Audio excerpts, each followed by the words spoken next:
लोग उसे बस किसी तरह मारना चाहते थे। ये बदरिया जो कभी किसी का समोसा तो कभी किसी की रोटी चुरा लेती थी, क्योंकि उसके भूखे बच्चे उसका इंतजार करते थे। एक दिन बदरिया किसी के घर से संतरा चुरा लेती है।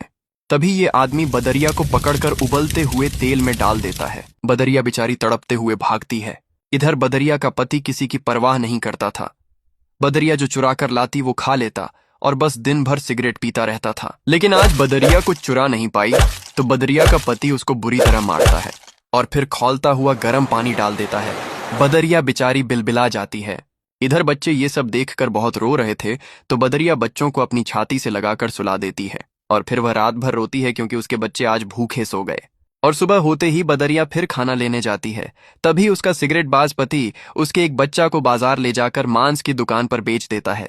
इधर जब बदरिया घर आती है तो एक बच्चा कम देखकर घबरा जाती है। बच्चे रोते हुए माँ को सब बता देते हैं। माँ दौड़ते हुए मांस की दुकान पर आती है, लेकिन बच्चा अब नहीं था।